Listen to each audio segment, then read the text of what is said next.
So on this video, you're going to see a walking tour of the center of Athens. This whole idea started after discussion with Spyros Patiris.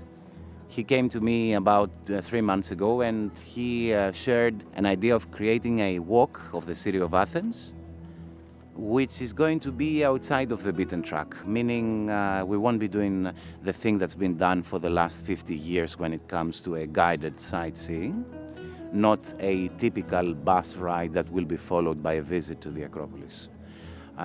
So we started exchanging ideas, and we thought about a walking tour that will, of course, include the side of the Acropolis, which has such a great significance for the history of Europe in general, but also to walk in the area of Plaka, which is an area that most visitors know and they want to see and experience. And we had this idea of including as well the area of Nyx, the actual birthplace of democracy. To help me with that, I contacted Dionysios. Dionysios is an archaeologist and a licensed guide. He has been working as a guide for the last 10 years in sites all over the country of Greece.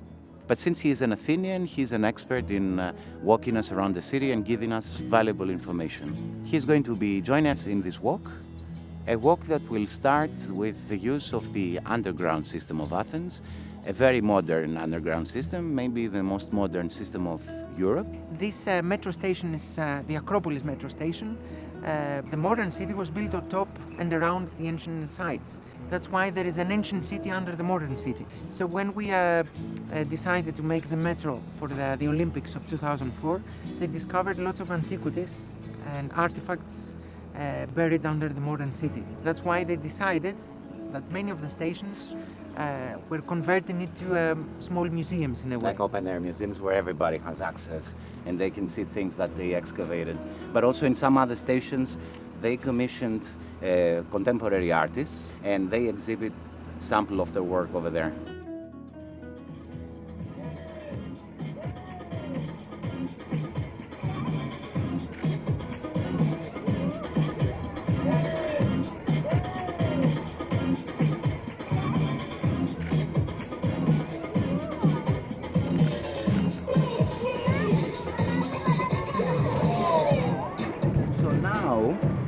We're walking on a street that's dedicated to Saint Dionysios, Saint Denis. Yes, Saint Dionysios, who is the first Athenian who converted into Christianity, and that was on a rock which is located exactly next to the Acropolis, the famous Areopagus. Mm-hmm. And that's why this street is named after it. In the past, this used to be a very busy street, but they decided to pedestrianize the whole area, and this street links all the archaeological sites of Athens. So in front of us is the Acropolis Museum. When was this built? This was actually finished in 2009. And as you can see, the last gallery has the same alignment as the Parthenon because that's the Parthenon gallery. All the walls are made of glass, and you can also see that the ground floor, the floor is actually made of glass. They discovered lots of ruins of the ancient houses underneath. So people can walk on the glass and see the ancient neighborhoods of Athens. What about these buildings? I see these buildings that were built, I think, in the 19th century? Yeah, these are, we call the style neoclassical. Neo because it's a new classical style. Architects came from all over Europe and they were inspired by the antiquities of Athens. That was back in the 19th century when Athens becomes the capital of Greece. And that's why you can see all these friezes, the pediments, the Doric and Ionic columns that one can see on the ancient monuments of Athens. You can see them on these modern buildings of the 19th century.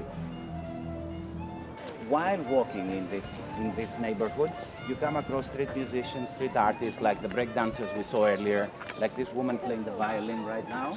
So this street is one of the main attractions of the area of Plaka because it connects all the archaeological sites. You're passing in front of the Acropolis, also the new museum of the Acropolis. The travelers have the opportunity to see neoclassical buildings, to interact with everyday Athenians. And also it gives us a chance to enjoy something, which is the street art. And this connects a lot with the next site we will be going to, which is the Odeon, of Herodotus. Yeah, this was constructed in the Roman period by a famous Athenian. His name was Herodes Atticus, and Yeah. that's why today we call it Herodium, which was basically an auditorium full of for music. And this is one of the main venues of the Athens festival. They restored the marble seats. So during summer we have a lot of concerts, theater shows taking place, Yeah. and this has been going on since the 1950s.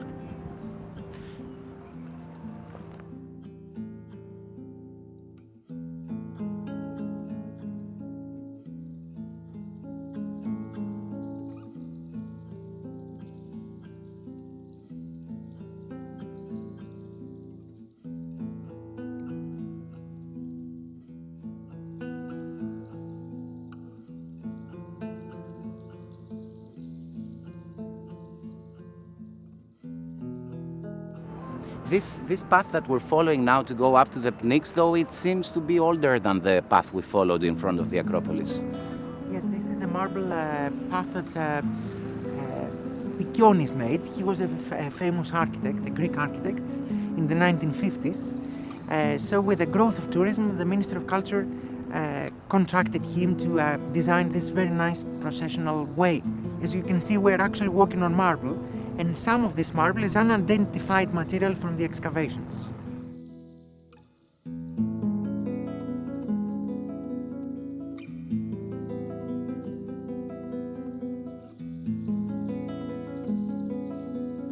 Yeah, this is St. Demetrius Church, who is one of the important saints of the Orthodox Church, and he's called Lumbardiaris. Lumbarda means canon, and according to the local legend of Athens, when Athens was part of the Ottoman Empire, the Turkish governor was using Acropolis as his castle in a way, and when the Athenians gathered at this church to celebrate St. Demetrius, the Turkish governor was actually aiming the cannon towards them to bombard them and kill them. But they were lucky because the thunderstorm caused the explosion of his ammunition and his cannon, and that's why the pilgrims believed it was St. Demetrius the one that saved their lives. What is really astonishing is the way it has been built and the material they used. Yeah, the restoration was made by the same architect that designed the cobblestone processional way, but that's a practice that we find on the Christians in ancient times. When the Athenians and the Greeks in general converted into Christianity on the late Roman times, they started building churches, and because they had already abandoned the pagan temples, they used the material from those temples to build their churches.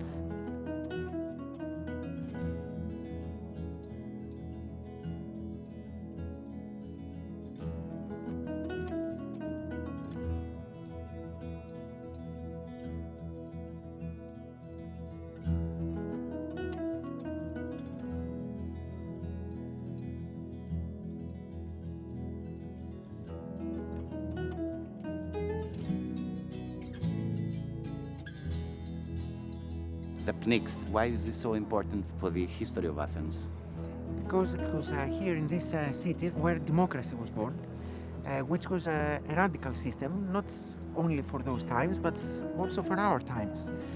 People were given the power, so they stopped having a monarch or aristocrats governing their city. So all citizens were equal. So we can actually visit in the Pnyx is very important because we sit on the place where the ancient Athenians were sitting and were voting. And basically practicing their right as citizens to have a point of view and to have an opinion about what was going on in their life.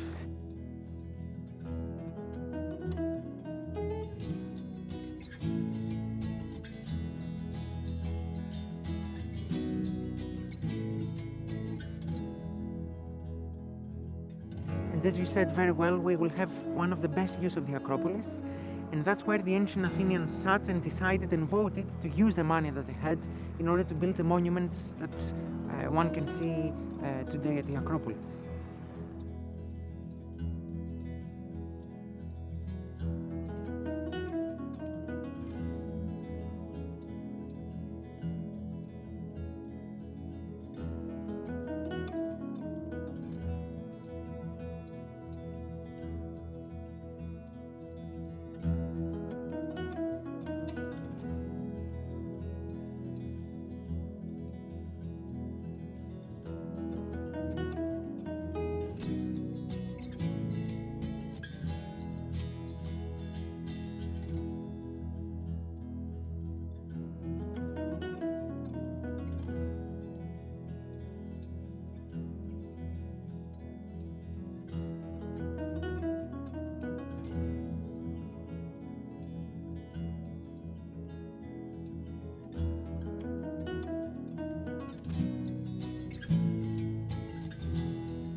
So now we're walking above the area of the ancient agora, and one more site that we will be visiting during our walk. Would you like to tell me a bit about the significance of this site? Agora means marketplace. That's how we have the word agoraphobia in English. It's the fear of open, crowded spaces. This is the place where the ancient Athenians used to gather to meet their friends, to meet their tutors, the philosophers.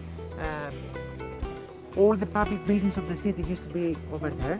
So this was the commercial, administrative, political, and philosophical center of ancient Athens. And apart from that, they had temples for their gods and goddesses. So we see the best preserved temple of classical times, the temple of Hephaestus, which is the same period as the Parthenon, but in much better condition.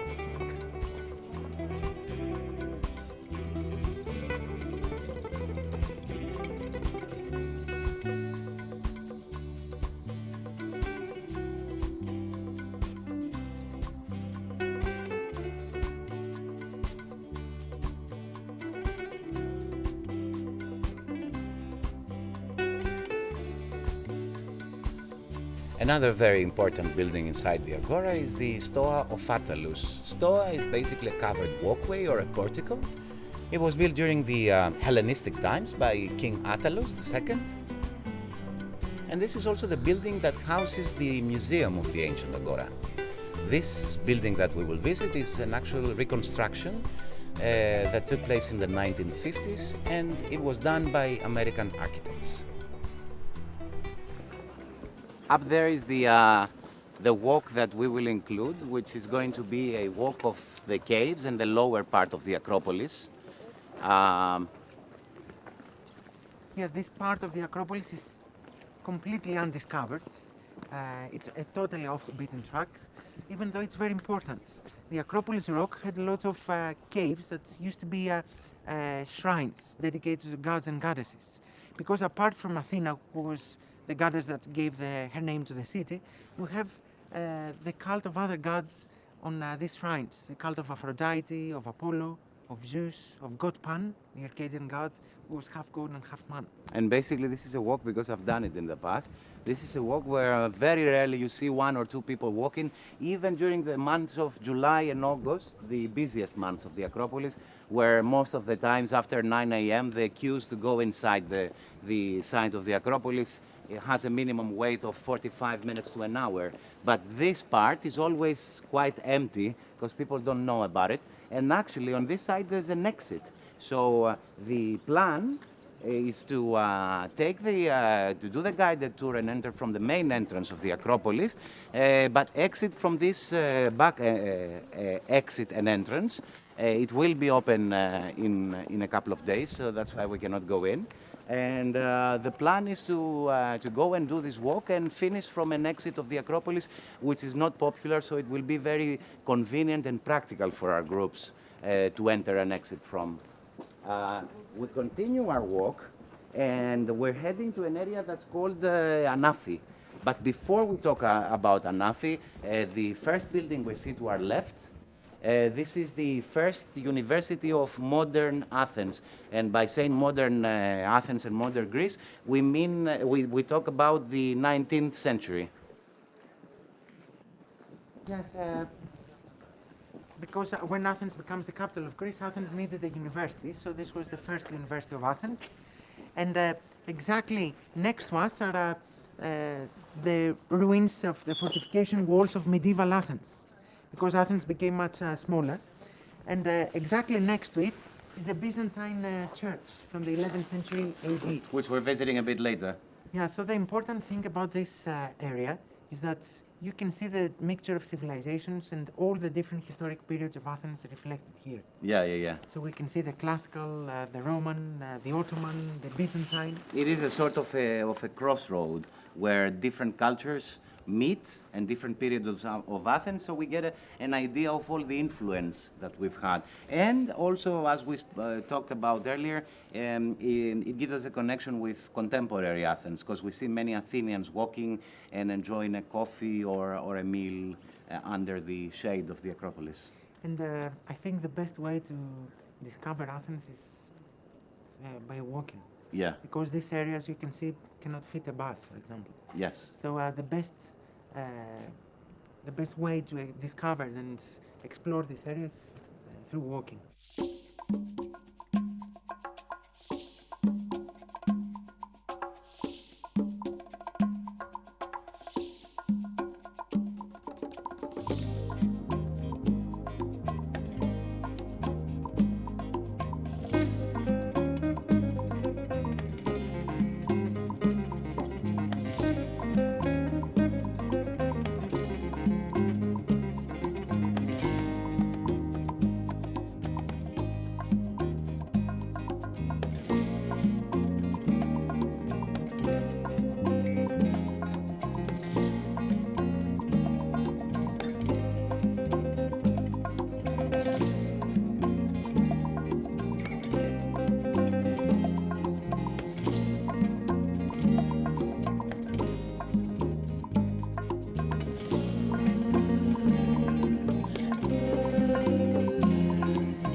So this is a very quiet area of Athens. We're in Plaka. We're very close to the hill of the Acropolis. That's the upper part of Plaka, the part that most of the tourists do not tend to visit. It is called the Anafi area. It took its name from builders that came from an island of Greece. It's called Anafi. They were very famous builders, and when Athens in the 19th century became a capital of Greece, they brought these builders and they gave them a specific spot right under the hill of the Acropolis, and that's why they called it Anafi. It's great because when walking in this neighborhood, we get a sense of the islands, yeah? Yes. Yes, because architecturally they developed the area using the style they knew very well. Yeah. The style of the Cycladic Islands. And by saying Cycladic Islands, basically we're talking about the islands like Mykonos, like Santorini, all these famous islands that we have the whitewashed homes, whitewashed streets, 1 story or maximum 2 stories high, and the typical Greek architecture of the islands.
And now we see a bit of graffiti. It's really interesting how we see something which is quite modern. It immediately takes us into modern day Athens. Not all graffiti that you see on the walls of Athens is just random paintings. This is actually people that were commissioned in order to draw on the walls and create some sort of a beautiful landscape. Yeah, because graffiti for the Athenians is a form of expression. Sometimes, you see some writing on the walls. These are usually political messages that people write to express their protesting against government decisions. But we also have lots of artistic graffiti. The mayor of Athens gave space to street artists, and they have painted graffiti all over the city. But especially in this little area, it's like discovering jewels of graffiti. Some very nice artistic graffiti. Yeah.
Of course, a walk around Athens would be incomplete without a coffee stop.